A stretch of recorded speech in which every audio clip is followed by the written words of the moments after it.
Hey everybody, Ryan here.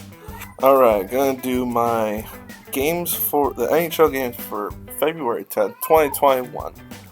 Alright, first game is between Boston and the New York Rangers. Boston won this one 3-2. Scoring began 13:50 of the first. Julien Gauthier gets his first of the year from Brendan Lemieux. I believe that's actually his first of his career, so congratulations to him. Then at 9:41 of the second, Chris Wagner gets his second of the year, shorthanded, unassisted, for Boston. Then at 9 minutes into the third, Anders Bjork scores his first of the year from Jake DeBrusk and Kevin Miller to make it 2-1. At 11:22 of the third period, Kevin Rooney scores his third of the year for the Rangers from Brendan Lemieux and Ryan Lindgren to give them a 2-2 tie. And overtime they went, and it was a pretty quick overtime, 36-second overtime. Brad Marchand scores his eighth from Charlie McAvoy and Patrice Bergeron to give Boston the 3-2 overtime win. Rangers outshot the Bruins 35-32. Bruins killed the Rangers in the faceoff dot 69-31. Rangers really need to get better at the faceoffs. They need to either pick someone up or something, because they're really, that's going to kill them in the long run. Both teams were 0 for 2. Penalty minutes were 11 each. Hits 29-21 in favor of the Rangers. Blocks 17-9 in favor of the Rangers. Giveaways 15 each. Tuukka Rask 33 saves for a 943 save percentage. And Georgiev had 29 saves, 906 save percentage for the win. I forgot to mention, there was a fight in this game between Chris Wagner of Boston and Anthony Bitetto of the Rangers. I'll put a link in the description, so if you want to watch it, you're more welcome to click that link and go check it out. Alright, on to the last game of the day, because there were only two for today, both in the North Division.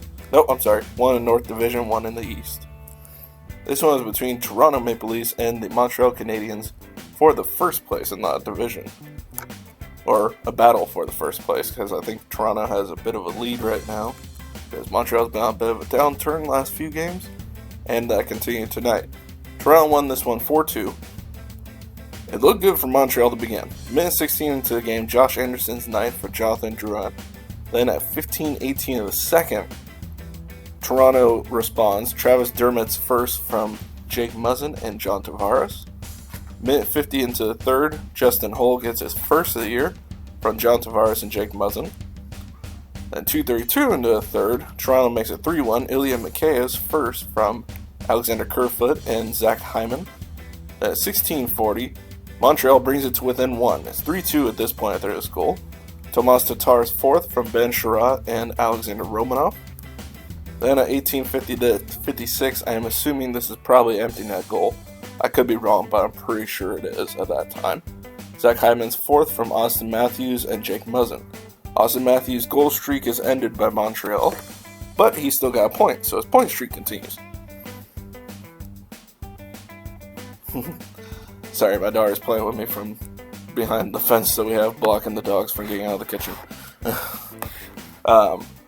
Anyways, that's it for the scoring. That's all we had. Montreal outshot Toronto 35-24. Faceoffs were 53-47 in favor of Toronto. Both teams 0 for 2 on the power play. 8 penalty minutes each, 19 hits each. 18-9 were the blocks in favor of Toronto. And giveaways were 18-13. Toronto with 18. Toronto's tops in that division, but if they could get that giveaway number far lower, they'd be in much better and safer position, in my opinion. But at the same time, Anderson's been really good this year. I mean, he's had the occasional off game, but he's been very solid for him. I mean, that needs to translate to the playoffs. That's where I think a lot of the Toronto fans' complaints about him come from. And I know me, I'm a Ducks fan. He came from the Ducks. We traded him to Toronto. He was a great regular season goalie. The playoffs, though, he do fine in the first round, but he just disappeared after that. There were like some games where it was like, what are you doing out there? So hopefully he can get that figured out, because I think this Toronto team could make a deep run. I mean, if they walk through the entire North Division, then they already are in the conference finals if the playoffs go the way that they said they will. So we'll see how the playoffs actually go. I don't know. That could change, because lots of things could change at this point, depending on all this COVID issues they're having. And by the way, speaking of that, actually I'll get to that in a minute. I'm sorry. Anderson made 33 saves for a 943 save percentage for the win, and Carey Price 20 saves, 870 save percentage for the loss. On to what I was going to talk about. Remember, if you watched the video for yesterday, Tomáš Nosek of Vegas left after the second period and did not return to the game. It was not injury. He tested positive for COVID, as I speculated in the previous video. That's unfortunate. That's the first one the NHL has had of that during game testing, that they had someone test positive. Hopefully he gets back healthy soon. I mean, as of now, they said that the game tomorrow between the Ducks and Vegas will continue. We'll see. They're going to do rapid testing on all the people who play in that game. Hopefully everybody's healthy. Hopefully, my hope is it's just a false positive, because I've had a couple of COVID tests done, and they said the testing is about 60 to 65% accurate. So that means there's actually quite a bit of room for error. So hopefully that's what this is. Hopefully it was an error. Hopefully they tested him today and it came back negative, but I didn't hear that. So chances are, with them already having a few COVID cases, that he may have picked it up from one of the people who was positive before. Which we don't know who exactly, but speculation suggests Pete DeBoer and Alex Pietrangelo did. I don't know if that's accurate. That's just the rumors, okay? That's a rumor. I don't know if that's accurate or not. I know they both were on protocol, and they were on the protocol longest after being told that 2 people in the organization tested positive. I'd say that's a safe bet, since they were the longest on the protocol list. So, whether or not it's accurate, I don't know. I'm not involved with all that, so that's up to them and for all of us to speculate on. Because we can speculate all day long, we will probably never know the truth.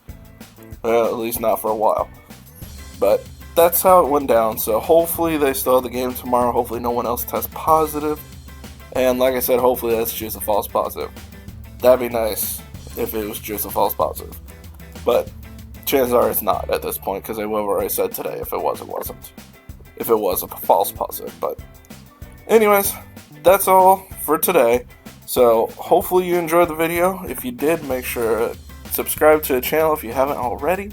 Hit that notification bell to be notified when I drop new videos. And other than that, thank you for watching. Thank you for being awesome. And thank you all of my subscribers. And I will see you all next video. Bye everybody.